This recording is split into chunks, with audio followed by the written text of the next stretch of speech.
What is going on? Welcome back to the Underdog Investor audio experience. My name is Colin, and yesterday on our accelerator group coaching call, I presented for like the first 10 minutes, and I just basically walked through what my portfolio looks like, what my strategies are, what my goals are, what my targets are, and just kind of what are the moves I've been making, and how's everything how's everything lining up, right?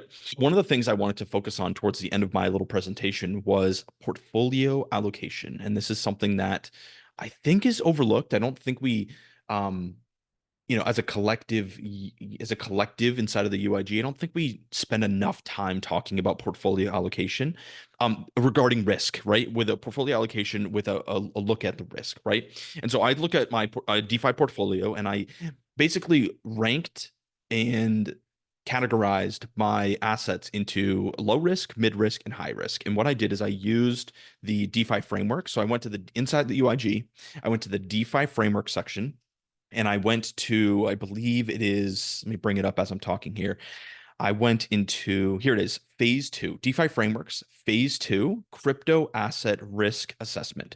DeFi frameworks, phase two, crypto asset risk assessment. And that framework has helped me analyze my assets and looked at it from a risk standpoint. Do I believe that is a low risk, a mid risk, or a high risk asset?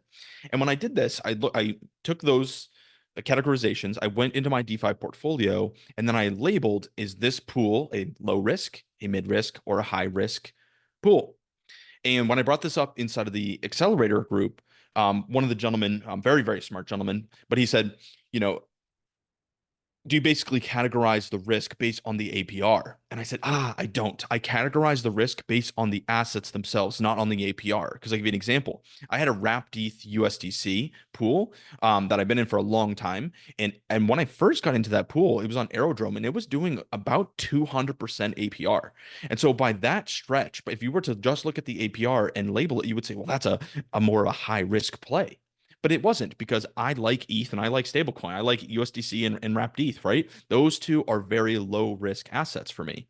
And so instead of just looking at the APR, I took a look at the underlying assets. I assessed them via the risk criteria that we put inside the community, and then I labeled my pools. And when I discovered this, I was like, oh, shoot, I am leaning more high risk than I initially set out to be. So in my investor profile, which is another kind of a quiz, or rather an assessment we have inside the UIG, I am a moderate or mid-risk investor, meaning that I don't want to have too much of my capital in high-risk assets, but I don't mind taking on a little bit of risk, right? So I'm not super conservative, but I'm not a degen. I'm not super high risk, right?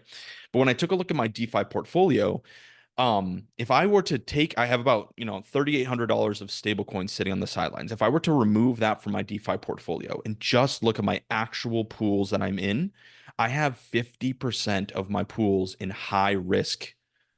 Half my DeFi portfolio is in high risk pools. And for me, that is way more than I initially set out to.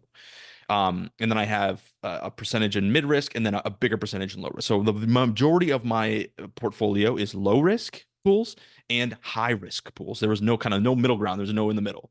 So for me, I was like, shoot, this is something I need to look at and address. Now, if I were to add the stable coins into my calculations here, that drops my high risk overall portfolio down to just 35%, which is a manageable thing for me. So if I were to inject that stable coins or put those into other pools, it would kind of even out the distribution that I have in terms of risk. But again, just for me, I didn't realize I was taking on more risk than I initially set out. And I want to give a shout out to Justin. Justin's on our team, very, very smart guy.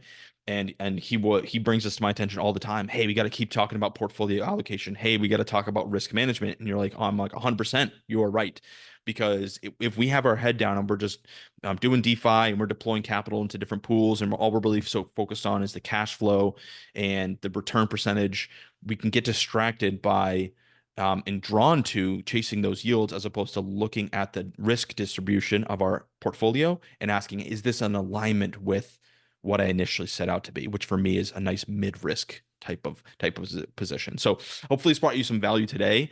Your mission, I think right now, is to go to your DeFi portfolio, use the criteria that I've talked about inside of phase two in the DeFi frameworks, go through the investor profile section as well, and figure out, hey, what kind of an investor are you in terms of risk? look at the allocation that you have in your DeFi portfolio, start to label them, and make a little pie graph. I use ChatGPT. I said, ChatGPT, these are the risk, this is the distribution of my DeFi portfolio. Make me a pie chart, and immediately made me a pie chart. Use that visual to figure out, hey, is this in alignment with how I want to operate? Or am I taking on a little bit more risk than I initially set out to be? So hopefully it's probably some value. And with that being said, we'll see you back inside of the UIG. Peace.